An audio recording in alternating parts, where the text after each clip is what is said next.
Magyarországon december 6-án a Mikulás rejti el a meglepetéseket a cipőkbe, 24-én pedig a Jézus rakja a fa alá a karácsonyi ajándékokat. Ám nem mindenhol van így. Még nálunk a beigli a csúcsdesszert, országról országra változik, hogy mi is kerül az ünnepi asztalra. Van, ahol vodkás tészta, de akár 13 részes desszert kombináció is feltűnhet.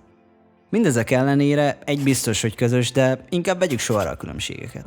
Kezdjünk először is a Mikulással, aki a messzi éjszakon él, a rénszarvasaival és manóival karöltve. Szent Miklós egy 4. században élt püspök, aki a rengeteg jót tette közül főleg a gyerekekkel való törődése miatt tett szert világhírnévre.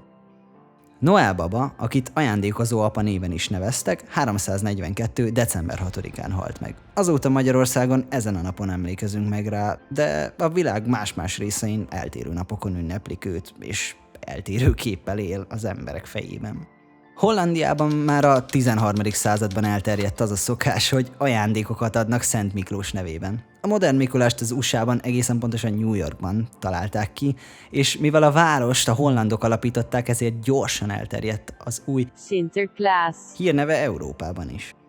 Európában és az Egyesült Államokban eleinte nagyon ragaszkodtak a vallási háttérhez, ezért püspöki fejfedőben ábrázolták, de az 1920-as évektől kezdődően már a fehér szakállas öregember tűnik fel a legtöbb helyen.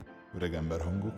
Télapó kultuszára nagy hatással volt Hollywood, ahol elterjedt, hogy a gyerekek levelet írnak az északi sarkon élő Mikulásnak, aki a manók segítségével elkészíti, és a kéményen keresztül becsempészi az ajándékokat a karácsonyfa alá. Csempész hangok. A gyerekek pedig kekszet és tejet raknak neki ki köszönetképpen. Nyam-nyam. Az ír gyerekek nagyon sajátságos módon mondanak köszönetet a télapónak az ajándékokért cserébe. Neki sört, viszkit és rétest készítenek ki, míg rénszarvasoknak pedig egy csokor sárgarépát, hát nem tudom ki járt jobban. Gondolj csak bele, hogy nézett ki az ír Mikulás a 3. viszki után. Szóval Petike. Írországban december 13-án kezdődik a karácsony, és 2 hétig tart. Wow! A legtöbb család december 25-én kibontja az ajándékokat, 26-án pedig lóversenyre megy. Nyihaha, vagy nem tudom. Néhány vidéken még mindig él a vrembolyok szokás, mikor ócskaruhákba öltözött fiúk énekelve házról házra járnak, hogy egy kis apró pénzt szerezzenek. Ha még egy kicsit északabbra megyünk Izland szigetére, akkor pedig karácsonykor akár az úgynevezett jólasveinárokkal, azaz az izlandi karácsonyi manókkal is találkozhatunk. Milyen király lenne látni egy manót? A legenda szerint 13 manócska tréfálta meg szüntelenül az embereket, mindaddig, amíg a télapó közben nem lépett és megszelídítette, jó modorra nevelte a manókat, azóta szorosan segítenek neki, és egész évben gyártják az ajándékokat a jó gyerekeknek. Aki a fekete listára kerül, az csak krumplit kap a fa alá. Az izlandiak a krumplikkal még igen jól jártak, ugyanis a csizma alakú Olaszországban minden rossz gyerek, vagy akár felnőttek is éjfekete szenet kapnak, ha nem viselkednek jól. Olaszország legtöbb vidékén nem is a Babbo Natale, vagyis a Mikulás hozza az ajándékokat, hanem a La Befana, aki egy csúnya, de kedves boszorkány. La Befana szakadt, kormos ruhákat visel, haja szürke, szeme égővörös. A hátán batyút cipel, ami tele van cukorkákkal és ajándékokkal. Na meg persze több tonnányi szénnel. Mert ki van gyúrva? La Befana!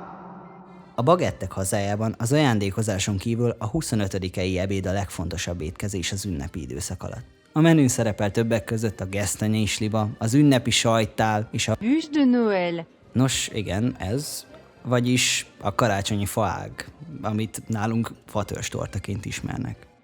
Franciaország déli részén még élnek a több száz éves hagyományok. Az éjféli mise után a halászok a hallal teli kosarat elhelyezik az oltár elé, amivel a kis Jézus iránti tiszteletüket és szeretetüket fejezik ki. Ó, nem árjön a metró. Finnország következik.